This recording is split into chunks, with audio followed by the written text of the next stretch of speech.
Hey comic fans, your pal David here to give you guys some more comic reviews. First up is Batwing issue number 10. I have loved Batwing since the very beginning of the New 52. It's been one of the big surprises for me, and I just look forward to it every single month. This issue in particular has been great. Not because of anything like spectacular in the villains or anything, but in the interactions that you get between Batwing and the other Bat family. And one of the things I gotta say is Marcus 2, who's the artist of this book, he draws a fantastic Robin. If Robin ever got his own series, I would like to see Marcus 2 on that as art. Just fantastic stuff. And then the best part about this whole entire book is the interactions between Batwing and Nightwing. And there's an awesome part where Nightwing, he's talking to Matu, who is basically Batwing's Alfred. And Matu is talking to Nightwing about Batwing's past and his childhood and just some funny stuff. There's even a point in there where Batwing says, "Hey Matu, you know, shut up," basically. And Nightwing's like, "Man, I could be across the world and I still get a guy in a bat suit who has no sense of humor whatsoever." Just some great stuff coming out of this book. Now, Judd Winick, you can definitely tell he's hit his stride so much with this character. And I loved it over the time. You just see Judd Winick coming into his own with this character. Great stuff. And then the artwork, Marcus 2, he does awesome stuff as well. Definitely is becoming one of my favorite books out of this whole New 52. One of the biggest surprises. I'm going to be giving Batwing issue number 10 a 3.5 out of 5. Just another great book. The only downside to it, though, I think, was the enemy, the jackals, and I just never felt that they were a big part of the book, and that was just the low point of the book. But just the character actions are just fantastic. Now, another book that I read that just hit the same type of feeling as Batwing is Justice League International issue number 10. Justice League International is going to be stopping after the 12th issue. And I don't know why. I mean, this book has been selling quite well, considering there's a lot more books out there that are not selling as well that should be dropped. But DC's going to be dropping it at the 12th issue. But this issue right here, I think, has been one of the strongest ones out of the Justice League International. The great things about this book is that you get some great interactions between every single character. You get Guy Gardner and I think Ice. You get to see them interact. The best part is Iron. He's a Chinese guy. I forget his name, but you get to see him and Omek interact with each other and talk to each other about how they are monsters and they can't turn back into their human selves, and just some great stuff comes out of it. But then you get the really bad.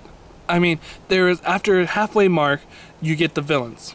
You get the Breakdown, who's the new villain of the series, and he's actually a pretty cool villain. He's this guy right here, and anytime he touches anybody or anything, he can have the choice of turning it down to his basic form.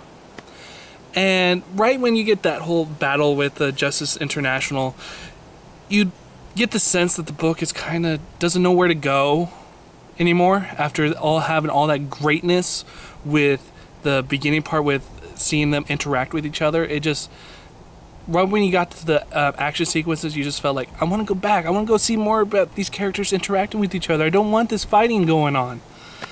So that was a low point. I really have high hopes for this series, and I'm sad to see it go away. But I'm going to be giving Justice League International issue number 10 a 3 out of 5. It's actually one of the best books that they've actually came out with the international guys. Now, here's one of the books that I've been kind of disappointed with, and then I see some greatness, I see some really bad stuff.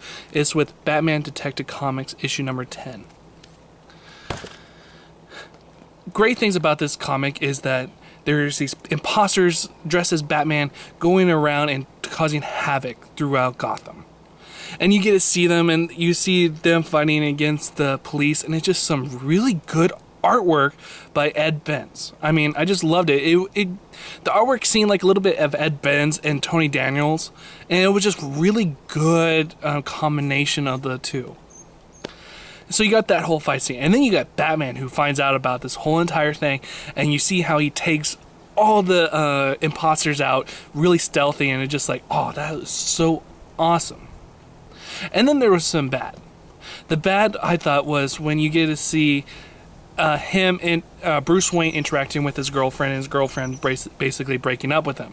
And I've seen it so many times before. The girlfriend's like, I can't handle this anymore. Basically, she says, I'm gonna move off to Paris and I'm not gonna see you again. And Batman doesn't say anything because he's Batman, and he's like, I'm just gonna be dark and brooding. It was just a mixed baggage for me. And then we got the side story, which is just stupid. In the latest, issue number 9, we got the backstory of Two-Face getting captured by ninjas.